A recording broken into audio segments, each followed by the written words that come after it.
Hello, my name is Aubriana Drew Davis, and I wanted to start by saying I will be using a virtual note card rather than a paper note card. No justice, no peace. Is feeling safe not a human right? Then why are colored Americans and African Americans still being treated with racial hatred to this day? Today I will be speaking on racism in America.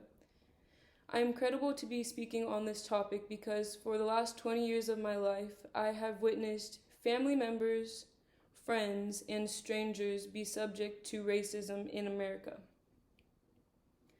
As well as this, I have been doing a more extensive research for the past 2 to 3 years in my sociology and English classes on racism in America and racism towards Black people especially.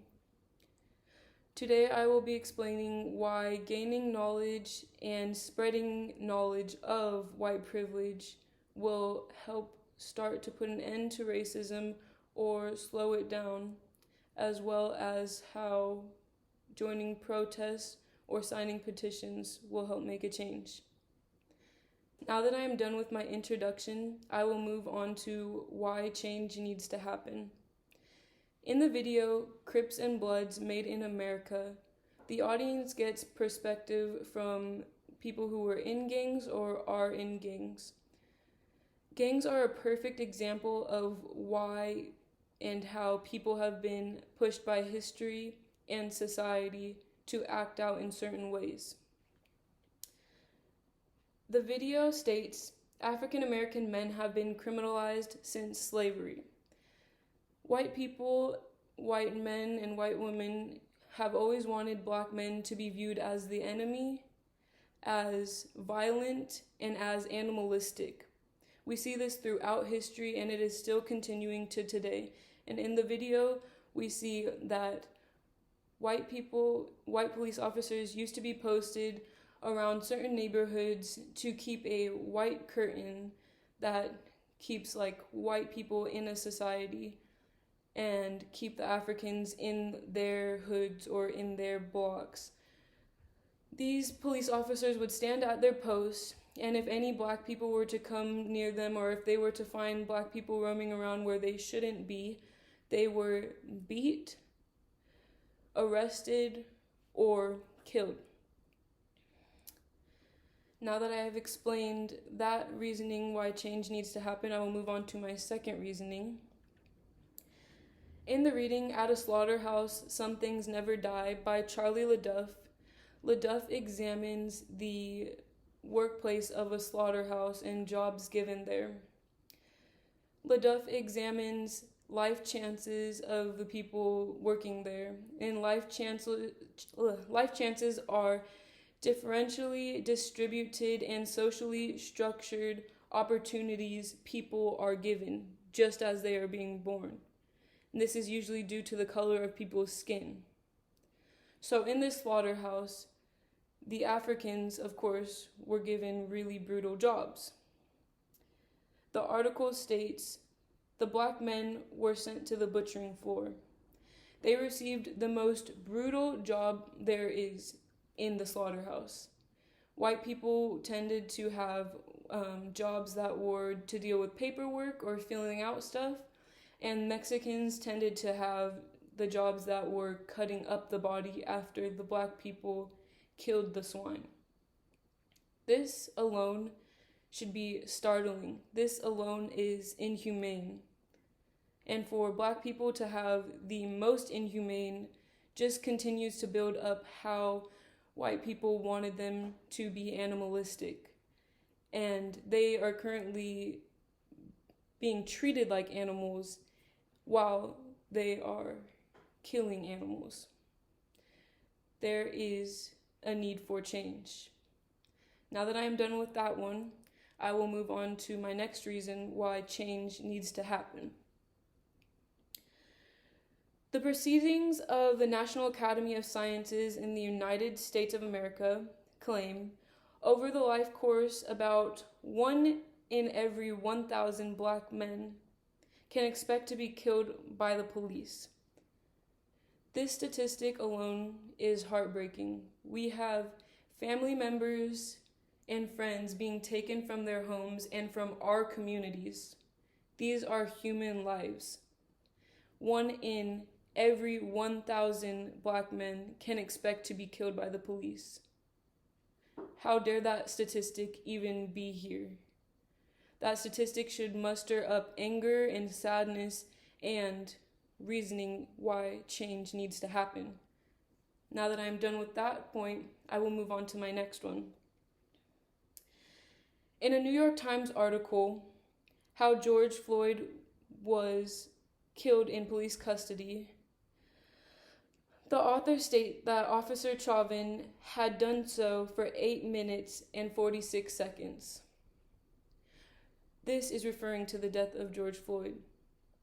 This is referring to Officer Chauvin having his knee in George Floyd's neck for 8 minutes and 46 seconds. This is referring to the 8 minutes and 46 seconds that George Floyd begged for his life, that a grown man had to ask for his life. That death was a very hard one for the African American community, and that the video got out to everyone. It is just a really hard subject to talk about because there's a need for change. This should not be happening. Now that I am done with that fact, I will move on to what we can do to bring about change. To bring about change, we can join protests and make posters for these protests. We can sign petitions to help the African American community or people of color. And we can spread knowledge of white privilege or simply gain knowledge of white privilege for some people just do not know yet. Participating in protests have brought huge impacts throughout the history of the United States of America. In an article titled, "What the 1960s Civil Rights Protests Can Teach Us About Fighting Racism Today," they explain my point exactly. On March 7th, 1965, protesters marched from Selma to Montgomery, Alabama, fighting for African American rights. They did so peacefully. They wished to draw attention to themselves, but they protested in a way that was peaceful. And they knew that in them doing so, they knew that police officers were likely to retaliate in violence. And what did the officers do? They retaliated with tear gassing and brutally beating these peaceful protesters. But the African Americans were ready for this, for they wanted their peaceful protest to be a big stand against the violence that they are attacked back with. The article stated that this event and others helped precipitate passage of the Voting Rights Act.